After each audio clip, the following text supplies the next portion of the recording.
Heart కూడా ఎక్కడ అంటే ఎక్కడైతే హార్ట్ లో major blood vessel right side heart కి సప్లై చేస్తుందో మనం ఒకసారి డయాగ్రామ్ లో చూసినట్టయితే సో ఇవి రెండు లంగ్స్.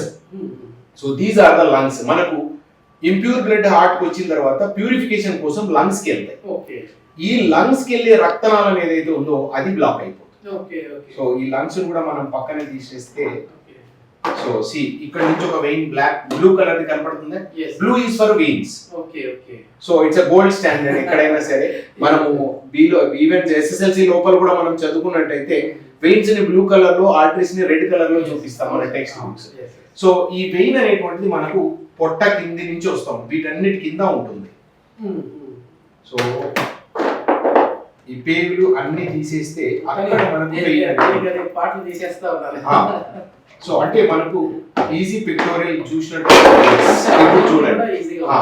రెండు కాళ్ళ నుంచి వచ్చే వెయిన్స్ కనపడుతున్నాయా బ్లూ కలర్. సో ఈ రెండు జాయిన్ అయ్యి పొట్టలో ఒక మెయిన్ వెయిన్ కింద తయారయ్యి దీన్ని మనం ఐవిసి అంటాం, ఇన్ఫీరియర్ వీనా క్యావా. సో ఇది ఇలాగా కంటిన్యూ అయిపోయి ఇలా వచ్చి రైట్ హార్ట్ లోపలికి వస్తుంది. So all the blood coming from the legs will come to right heart. Right heart కి వచ్చిన తర్వాత బయటికి అవుట్ ఫ్లో, రైట్ హార్ట్ కి వచ్చిన తర్వాత అవుట్ ఫ్లో లంగ్స్ కి వెళ్తుంది.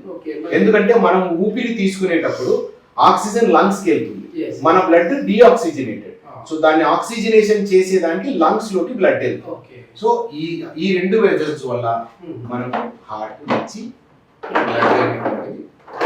రెండు లంగ్స్ కి వెళ్తుంది. అప్పుడు ప్యూర్ బ్లడ్ తయారైంది. సో ఎప్పుడైతే ఈ డీప్ వెయిన్స్ థ్రాంబోసిస్ క్లాట్ అక్కడి నుంచి కదిలి ఈ సర్క్యులేషన్ ద్వారా పైకి వచ్చి ఇక్కడ బ్లాక్ చేసేస్తుంది. ఇక్కడ ఎప్పుడైతే ఇక్కడ బ్లాక్ చేసేస్తుంది, ఇక్కడ బ్లాక్ అయిపోయిందంటే మన రెండు లంగ్స్ కి రక్త సరఫరా అవ్వదు. సో ఆయాసం వస్తుంది. ఎంపటే పేషెంట్ కి విపరీతమైన ఆయాసం. ఎప్పుడైతే ఆక్సిజన్ కోసం లంగ్స్ క్రేవ్ చేస్తాయో, ఆకలి వేసినప్పుడు మన కడుపులో నొప్పి ఎలా వస్తుందో అలాగే ఆక్సిజన్ కోసం లంగ్స్ క్రేవ్ చేసినప్పుడు పేషెంట్ కి ఛాతీలో నొప్పి, బరువు, టైట్నెస్, డిస్కంఫర్ట్ ఇలాంటి సిమ్టమ్స్ అనేటువంటివి వస్తాయి. అండ్ ఈ చెస్ట్ పెయిన్ కూడా చాలా డిస్కంఫర్ట్ అండ్ సివియర్ గా ఉంటుంది. అండ్ ఎస్పెషల్లీ ఆయాసం అనేటువంటి చాలా ప్రామినెంట్ గా ఉంటుంది. సో దీంతో మనము మీరు ఇందాక అన్నట్టు హార్ట్ అటాక్ వల్ల వచ్చే చేంజెస్, దీని వల్ల కూడా ఈసీజీ అనే దాంట్లో చేంజెస్ వస్తాయి.